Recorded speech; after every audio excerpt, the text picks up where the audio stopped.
ტყის რეფორმა აქტიურ ფაზაშია. ეროვნულ სატყეო სააგენტოს ტყის ფიზიკური დაცვის ფუნქცია უბრუნდება, ამასთან ცვლილებები მოიცავს ტყის მონიტორინგისა და კონტროლის გაძლიერებას, დეგრადირებული ტყეების აღდგენას და თანამედროვე ტექნოლოგიების დანერგვას. იზრდება ტყის მცველებისა და მეტყევეების რაოდენობა, მცირდება მათზე დასაცავი ფართობი და პარალელურად ყურადღება ეთმობა პროფესიის პოპულარიზაციასა და რეგიონებში სამუშაო ადგილების შექმნას. უფრო დეტალურად რა იცვლება ტყის დაცვისა და მართვის მიმართულებით და რამდენად ეფექტიანი იქნება ახალი მონიტორინგის სისტემა, ასევე რა შესაძლებლობებს ქმნის რეფორმა დასაქმებისა და რეგიონული განვითარებისთვის. დათა კობახიძე, ეროვნული სატყეო სააგენტოს ტყის მოვლა აღდგენის დეპარტამენტის უფროსი გვერდდება. თემაზე სასაუბროთ. ბატონო დათა, მოგესალმებით, მადლობა სტუმრობისთვის. სატყეო რეფორმა უკვე წლებია მიმდინარეობს და ეს არის გრძელვადიანი პროცესი და შეიძლება ითქვას ალბათ მუდმივი ცვალებად სამყაროში. პირველ რიგში ვისაუბროთ თუ რა არის ძირითადი არსი ტყის რეფორმის და რა პრობლემებს პასუხობს ის მოცემულ რეალობაში. დიახ, მოგესალმებით, მივესალმებით თქვენს მაყურებელს. მადლობას გიხდით თემის დაინტერესებისთვის. სწორედ აღნიშნეთ, თქვენ ტყის რეფორმა მიმდინარეობს ბოლო წლებია, თუმცა უკვე უნდა აღინიშნოს, რომ დასკვნით ფაზაზია და უკვე ის ფინალური შედეგისკენ მივედით, რაც იყო გასულ წლებში, ესე ვთქვათ, რაზეც მუშაობდა ეროვნული სატყეო სააგენტო შესაბამის სამსახურებთან ერთად. რეფორმის მთავარი არსი თქვენ სწორად აღნიშნეთ, ტყის დაცვის ფუნქციის დაბრუნება ეროვნული სატყეო სააგენტოსთვის, რაც ძალიან უმნიშვნელოვანესია, გამომდინარე იქიდან, რომ უმეტეს შემთხვევაში და პრაქტიკაში რაც გვაქვს ტყის დეგრადაციის, ტყის დაზიანების უმეტეს შემთხვევაში გამომწვევი ფაქტორი არის ადამიანი. ადამიანის მიერ დაუდევრად, ესე ვთქვათ, არარაციონალური მიდგომები, ხშირ შემთხვევაში გადამეტებული სარგებლობა, მხოლოდ ეს ზოგად მასშტაბში და ეს წლების განმავლობაში არ იყო, რა თქმა უნდა, ერთჯერადი, ბოლო 1 წლის და 2 წლის და თუნდაც 5 წლის შედეგი არ არის. ამას საკმაოდ დიდი ხნის, ესე ვთქვათ, წარსული აქვს და ეს ყველაფერი თავს იჩენს უკვე დღევანდელ ტყის დეგრადაციის მასშტაბებში, მაგალითად, ეროვნული ინვენტარიზაციის შედეგად გამოიკვეთა, რომ დაახლოებით საქართველოში არსებული ტყეების ამ უნიკალური სიმდიდრის 30%-მდე არის დეგრადირებული, რაც საკმაოდ საგანგაშო ციფრია და ამისთვის ეროვნული სატყეო სააგენტო მუდმივ რეჟიმში მუშაობს, მათ შორის ამ რეფორმით ვცდილობთ ეს დეგრადირებული ფართობები მინიმუმამდე დავიყვანოთ და ჩავატაროთ შესაბამისი ღონისძიებები. კი ბატონო, აი ბოლო ეტაპზე, რეფორმის ბოლო ეტაპზე, როგორც აღნიშნეთ, მიმდინარე მნიშვნელოვანი სიახლეები არის დაანონსებული და მოდით მიმოვიხილოთ თითოეული მათგანი. ტყის ფიზიკური დაცვის ფუნქცია უბრუნდება სატყეო სააგენტოს, დავიწყოთ ამით. დიახ, აღნიშნული კუთხით 401 ტყის მცველი ემატება. აქვე, რა თქმა უნდა ითქვას, რომ გარემოს დაცვისა და სოფლის მეურნეობის სამინისტროს, უშუალოდ ბატონი მინისტრის ჩართულობით და აქტიური, ესე ვთქვათ, მხარდაჭერით ტყის მცველების ხელფასი გაორმაგდა წლევანდელი წლიდან, რაც ესეც, რა თქმა უნდა, აისახება დადებითად ტყის მცველების მიერ შესრულებულ სამუშაოზე. გაზრდილი мотиваცია, ესე ვთქვათ, გაზრდილი ანაზღაურება გამოიწვევს მეტ დაინტერესებას, მათ შორის კვალიფიციური კადრების შენარჩუნებას, კვალიფიციური კადრების მოზიდვას და ასე შემდეგ. შესაბამისად, ესეც ერთ-ერთი წინ გადადგმული ნაბიჯია. თუმცა გარდა ტყის მცველებისა, როგორც რეგიონებში, ასევე ცენტრალურ აპარატშიც უმჯობესდება, ესე ვთქვათ, ადამიანური რესურსის შესაძლებლობები, მათ შორის ანაზღაურების კუთხითაც, რაც საერთო ჯამში დადებითად აისახება თანამშრომლობის мотиваციაზე. ტყის დაცვისა და მონიტორინგის მიმართულებით, ასევე რეფორმა მნიშვნელოვან ცვლილებებს მოიცავს და მოდით ვისაუბროთ ამაზე, ალბათ ეს არის ერთ-ერთი დიახ, მონიტორინგი, რაც თავის მხრივ გულისხმობს, რა თქმა უნდა, დაცვის კუთხით მუდმივ რეჟიმში, ასე ვთქვათ, შესაბამისი კვალიფიციური თანამშრომლის მიერ ტერიტორიების დათვალიერებას, შესწავლას, ინფორმაციის უახლეს რეჟიმში მოწოდებას, რაც ძალიან მნიშვნელოვანია ტყისთვის, გამომდინარე იქიდან, რომ ხშირ შემთხვევაში გვიან გადადგმული ნაბიჯები შესაძლოა გარკვეული მონაკვეთისთვის, გარკვეული ტყის კორომისთვის ძალიან დამაზიანებელი იყოს და ტყის მცველის ფუნქცია მხოლოდ ფიზიკური დაცვა არ არის, ის აგროვებს ინფორმაციას შესაბამისად ნებისმიერი საჭიროების შესახებ, რაც კონკრეტულად მის დაქვემდებარებულ ფართობზე შეიძლება იყოს საჭირო და თქვენ სწორად აღნიშნეთ. აქამდე თუ დაახლოებით 10,000 ჰექტარი მოდიოდა ერთ ტყის მცველზე საშუალოდ დასაცავად, ახლა ეს ფართობი შემცირდა 2,000 ჰექტარამდე, რაც ლოგიკური ფართობია და ასე ვთქვათ, შესაძლებელია ერთი ადამიანის მიერ მეტნაკლებად ასე ვთქვათ გაკონტროლება გაიზრდება. დიახ, და აქ რა თქმა უნდა აღინიშნოს, რომ მათი დაცვის ფუნქცია არ შემოიფარგლება იმით, რომ კონკრეტულად მიზანი არ არის ამ რეფორმის, რომ თუნდაც ადგილობრივი მოსახლეობა, თუნდაც პირობითი დაახლოებითად იმ ტყის მიმდებარედ ცხოვრობს რაღაც გარკვეული, ესე ვთქვათ, კაცრი შეზღუდვები და უწესდეს რაღაც მსგავსი, რომ გაურთულოს, ასე ვთქვათ, საქართველოს მოქალაქეს, ესე ვთქვათ, ცხოვრება. რა თქმა უნდა, რეფორმის მიზანი ეს ცალსახად არ არის. რეფორმის მიზანი არის უბრალოდ ეს პროცესები წარიმართოს სწორად და სამწუხაროდ წარსულში გვაქვს ის არასწორად მართვის შედეგად მე ვამბობ, რა თქმა უნდა, ეს ბოლო 10 წლეულების განმავლობაში დეგრადირებული ფართობების შესაბამისად სწორი მართვა უმნიშვნელოვანესია იმ შედეგის მისაღებად, რაზეც ორიენტირებულია ეროვნული სატყეო სააგენტო. და თანამედროვე ტექნოლოგიების დანერგვაც იგეგმება, როგორც ვიცი, და ამ მიმართულებით რა სიახლეები გაქვთ? დიახ, მოგახსენებთ, საინტერესო კითხვა, აქტუალური მით უმეტეს დღევანდელ დღეს, გამომდინარე იქიდან, რომ თანამედროვე ტექნოლოგიები განუყოფელი ნაწილია, ასე ვთქვათ, გარკვეული დიახ საქმიანობის.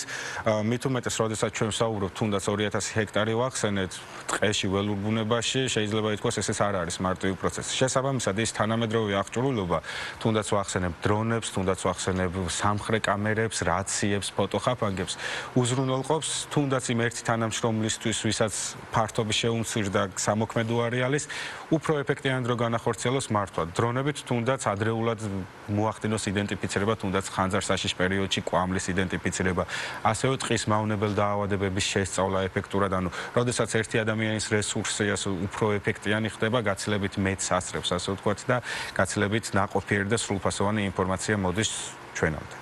და ბატონო დათა, მრავალმიზნობრივი ტყით სარგებლობა პრაქტიკაში როგორ ხორციელდება და რას ნიშნავს და რას მოიცავს, რომ განგვიმარტო? დიახ, ეს ტყით სარგებლობის წესის შეცვლა ცოტა, ესე ვთქვათ, სიღრმეებშია, არ არის, ესე ვთქვათ, მარტივად საქმე, მან ტყით სარგებლობის პროცესი საკმაოდ რთული, ანუ დაწყებული დაგეგმიდან, როდესაც ტყის ინვენტარიზაცია ტარდება და ინვენტარიზაციის შედეგად იკვეთება თუნდაც ყველა ის საჭიროება, მათ შორის როგორც აღნიშნეთ, დეგრადირებული ფართობების შესახებ, სად არის საჭირო ეს აღდგენის ღონისძიებების განხორციელება, სად რა რესურსია ტყეში, რა მოცულობა, როგორ უნდა მოხდეს ამ მოცულობის სწორად მართვა, ისე რომ ტყეს ბუნებრივი განახლებით შეძლოს თვითაღდგენა და არ მოხდეს და არ იყოს აუცილებელი დამატებითი ჩარევა და რამდენად გრძელვადიანი პროცესია ეს? ანუ მუდმივად მიმდინარეობს ამ ინფორმაციის, ასე ვთქვათ, განახლება. ტყის ინვენტარიზაციას რაც შეეხება, თვითონ ინვენტარიზაციის პროცესში შედეგად რაც გვაძლევს, ის შედარებით გრძელვადიანია, 10 წლის განმავლობაში გვაქვს ეს ინფორმაცია, რასაც ვიყენებთ, თუმცა ადგილზე შესწავლა მუდმივ რეჟიმში მიმდინარეობს და შესაბამისი ექსპერტების მიერ, კვალიფიციური კადრების მიერ, მეტყევეების მიერ ხდება ადგილზე ტერიტორიის დათვალიერება,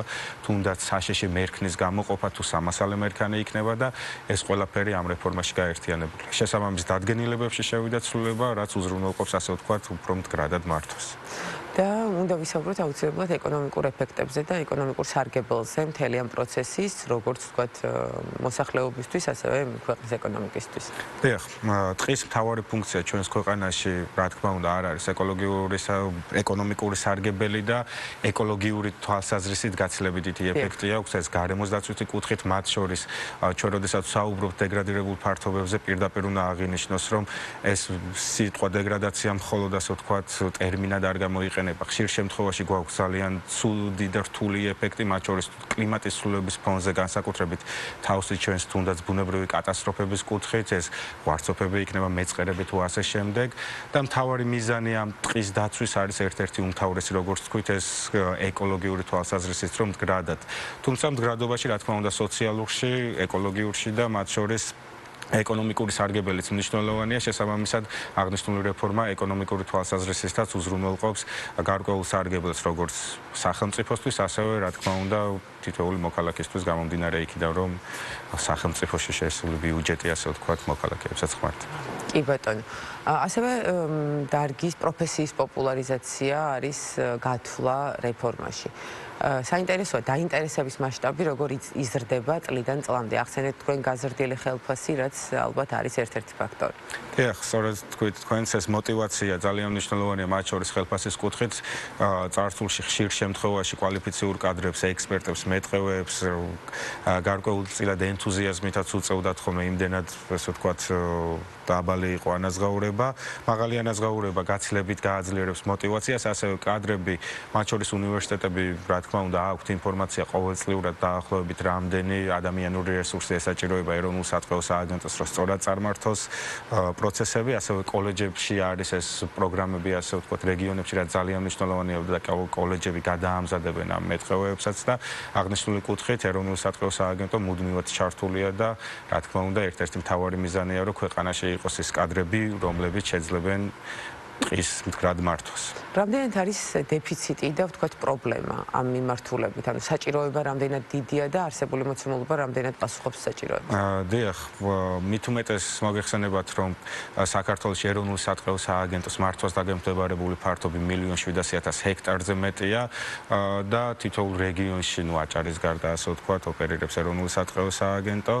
და რეგიონებში შედარებით შეიძლება ითქვას თვითონ პროფესიით მეტყევე შესაძლოა ზოგიერთ რეგიონში დეფიციტი იყოს, თუმცა აქვე უნდა აღინიშნოს, რომ როდესაც ჩვენ საუბრობთ ტყის მცველებზე, დამატებით ამ 401 ადამიანზე, ვინც უნდა დაემატოს ტყის მცველის კუთხით, ადგილობრივი მოსახლე, რომელსაც შესაძლოა არ ქონდეს, ესე ვთქვათ, დიპლომი შესაბამისი მეტყევის, თუმცა ტრადიციულად სარგებლობდეს, თუნდაც იმ ფართობზე ტრადიციული საქმიანობა, რომელსაც ადგილობრივი მოსახლეობა უმეტეს შემთხვევაში პირდაპირ ასოცირდება იმ პროფესიონალი მეტყევის მიერ ჩატარებულ ღონისძიებებთან. გამომდინარე იქიდან, რომ ტრადიციული ცოდნა ძალიან მნიშვნელოვანია და ძირითადად მდგრადი სარგებლობა უმეტეს შემთხვევაში ტრადიციულ ცოდნას ეყრდნობა.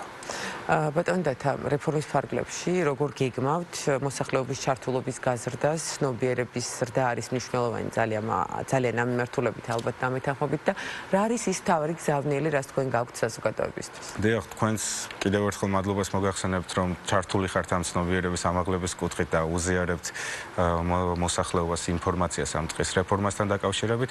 მუდმივი კომუნიკაცია მოსახლეობასთან, რა თქმა უნდა, აუცილებელია თითოეული რეგიონის თანამშრომელს შესაბამის ასე ვთქვათ, მითითებების საფუძველზე ახორციელებენ მოსახლეობის ინფორმირებას, მათ შორის სკოლებშიც მიმდინარეობს, ასე ვთქვათ, ინფორმაციის გაცნობა და მუდმივ რეჟიმში ინფორმაცია, რა თქმა უნდა, აუცილებელია და თითოეულ მოსახლეს მით უმეტეს იმ მოსახლეობას, რომლებიც უშუალოდ მოიხმარენ ამ ტყეს, თუნდაც რეგიონებში, რომლებიც უშუალოდ ტყის მიმდებარედ ცხოვრობენ, მათი ინფორმირებულება თუ რა კეთდება, როგორ კეთდება, ძალიან მნიშვნელოვანია, რაზეც როგორც ტელევიზიებით, ასევე სოციალური ქსელებით და ასევე პირადი შეხვედრებით მიმდინარეობს ინფორმაციის მიწოდება.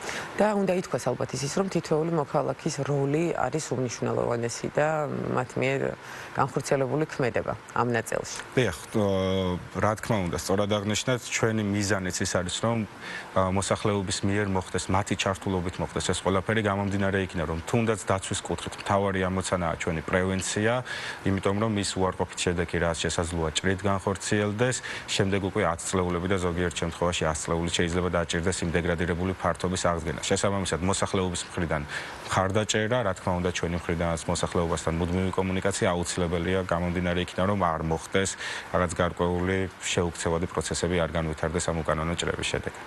და დავიცვათ და შევინარჩუნოთ ჩვენი მწვანე საგანძური, ალბათ ეს არის მთავარი მესიჯი, რაც საზოგადოებამ უნდა გაითავისოს და შემდეგ უკვე პრაქტიკაში განახორციელოს. ძალიან დიდი მადლობა სტუმრობისთვის, საინტერესო საუბრისთვის. დათა კობახიძე, ეროვნული სატყეო სააგენტოს ტყის მოვლა აღდგენის დეპარტამენტის უფროსი იყო ჩვენი სტუმარი და ვსაუბრობდით სატყეო რეფორმაზე, რომელიც ახლა არის აქტიურ ფაზაში ჩვენს ქვეყანაში.